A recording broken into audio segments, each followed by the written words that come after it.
review article came out somewhere in the New England Journal about 3 or 4 years ago about this. Basically, it's just that pregnant ladies will need more thyroxine, about 2 to 2.4 micrograms per kg body weight, and I am happy to see these patients in my clinic. So for them, I increase the dose of thyroxine and I gradually follow them up every 4 to 6 weeks in my clinic.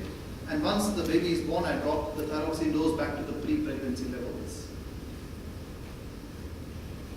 Lastly, you may have this odd entity, some of you might have seen this, subclinical hypothyroidism, wherein your TSH is slightly low and your T4 is normal. That subclinical your TSH is slightly high but your T4 is normal. That subclinical hypothyroidism.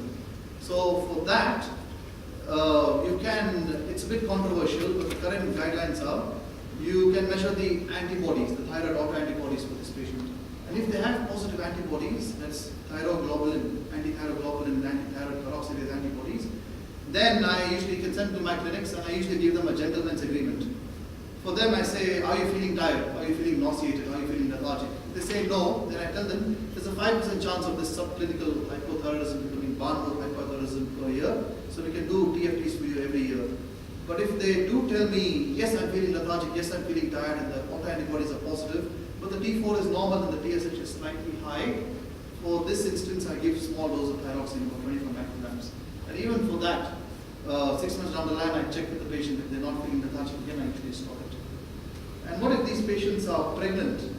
What if it's a lady who comes into my clinic who's 23 years old, wants to fall pregnant, subclinical hypothyroidism, or if they are already pregnant and get subclinical hypothyroidism, then I start them on thyroxine straight away. Thank you very much for your attention. Can I ask Dr. Rahul Dear to come up to the stage, please? Thanks. This is my business colleague, Dr. Rahul Dear. We both share the same suites. He is qualified in renal medicine and hypertension. And the unique feature about our practice, I do diabetes and endocrinology and I do gestational diabetes and thyroidism in pregnancy. But the most unique thing is that we also do general medicine. So I know Dr. Sierra Lynn was already sent to us 3 patients for general medicine. Thank you, and it was absolutely beautiful solving a patient's cases. It almost felt like mental exercise for me. It almost felt like yoga. It was superb. And it keeps me in touch with general medicine. Otherwise, in 6 months' time, I'll forget everything. So thank you very much for your referrals. And I think Dr. Jack McGuire also sent me my patient with yours. Thank you very much. He's done very well. So if you have any general medicine patients, we are happy to accept. All these patients, like 50-year-old patients, weight loss, loss of appetite, we're not so sure if it's lymphoma or if it's rheumatoid arthritis. We're happy to help you out with that as well. We're also happy to take inpatients if the patient is private health insurance straight away to the Mark Hospital, provided they're not moribund. So, thank you very much for your kind attention, and I'm happy for questions. Thank you. Thank you very much.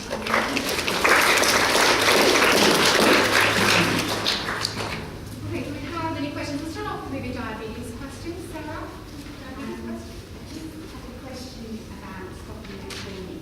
Yes. If we've been taught to stop when you've got an EGFR below 30, when you stop metformin, the indication from your slide is that wasn't a concern. That's true. I'll talk about metformin. That's a very, very good point you raised. Once every year, we get a patient who's absolutely needle phobic. They don't want any insulin at all. And their EGFRs might be 30 and 35, so that's quite fearsome. So in that rare instance, one patient a year, I usually keep them on a tiny dose of metformin. But that's really taking a calculated risk and shaking the hand of the patient and telling them, please go worse, we may need to give insulin. That's really me telling the patient 10 times, you may need to start insulin, but taking a bit of a risk and putting them on metformin. For most patients, there was a beautiful article in the Canadian Journal about what oral hypoglycemics are safe and what are not safe in the end-stage renal failure. And in terms of glipizide is the safest oral tablet in renal failure, and Trajenta, linagliptin, is absolutely safe in renal failure to use. But when it comes to metformin, we must always stop metformin if the EGFR goes less than 35 or if the creatinine goes more than 150. That's absolutely correct. And renal physicians, even some of them like to continue giving metformin. Do you want to shed some light into that? Yeah, the risk of lactic acidosis is less so. Though we and MEM say we should stop the metformin less than 30, but definitely if stage 5 we definitely stop it, but stage 4 CKD we still continue. If they have been maintained well on metformin for long, so we extend it a little bit longer. generally most patients you can stop the metformin straight away with creatinine it's more than 150 eGFR is less than 35, and then it's a bad sign for the patient. So if the patient is on glycoside and metformin and now the time has come for insulin and the eGFR is less than 35, then in that instance things are not looking good. In that instance I will stop metformin, I will stop glycoside and start patient straight away on basal bolus regimen of insulin or no mixed-30 insulin straight away on its own. Maybe I'm going to also give some linagliptin as well, because that's the only one which is safe in renal failure. Any other questions about diabetes? Yes, Dr. So my understanding of the present guidelines is that we should be managing 75 glucose tolerance tests per week. Beautiful point. I wish I mentioned that in my talk, yes. The new guidelines say the 50-gram glucose challenge test is absolutely useless to diagnose gestational diabetes. Absolutely useless. The data has come out from a researcher in Sydney and several other researchers. So now the new guidelines are entirely 75 glucose tolerance test and no other test. Now some women will have, you may do 75 glucose tolerance test. It's best done around the 26 weeks to 30 weeks of gestation. But if it's someone of a high-risk ethnic group who's likely to have pre-gestation diabetes, you can happily do it in the first trimester of pregnancy itself. There is some talk that it can be teratogenic just doing the 75-gram glucose tolerance test itself, but because it's only a one-off event, you can get away with it. My practices I usually do it for high-risk ethnic groups.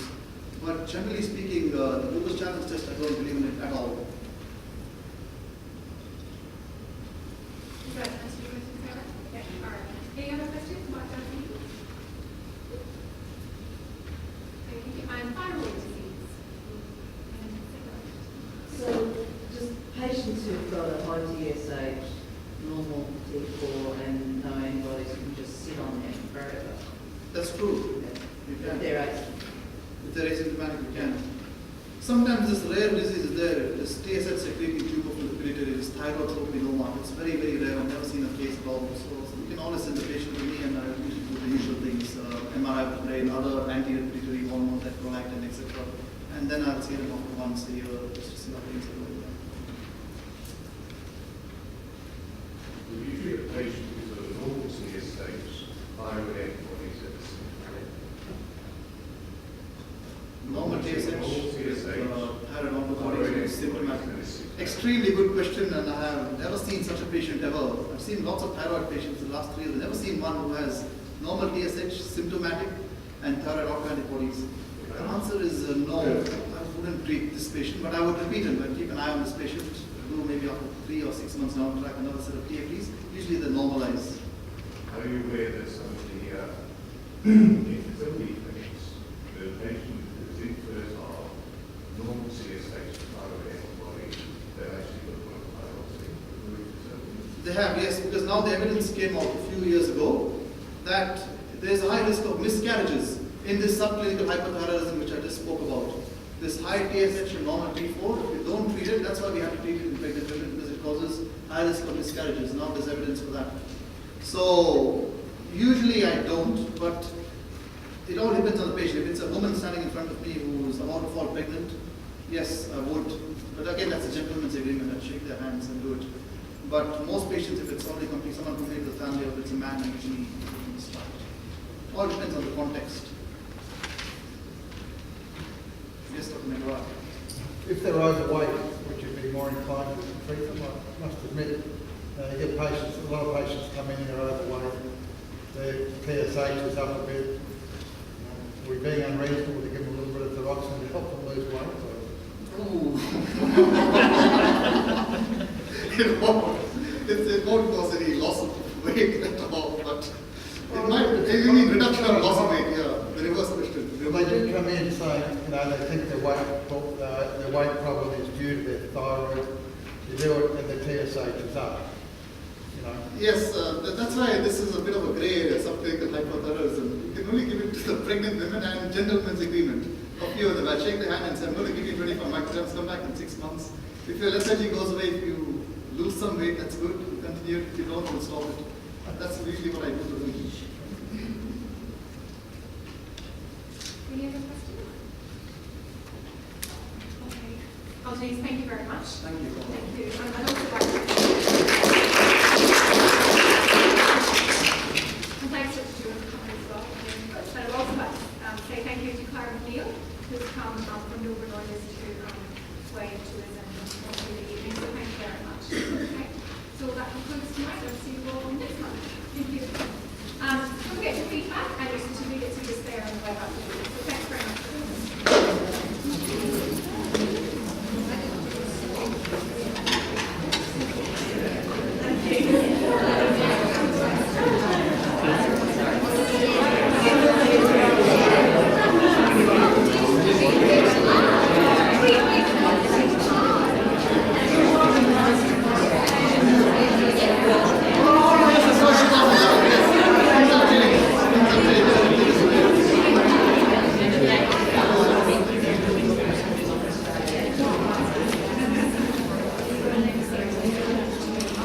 No,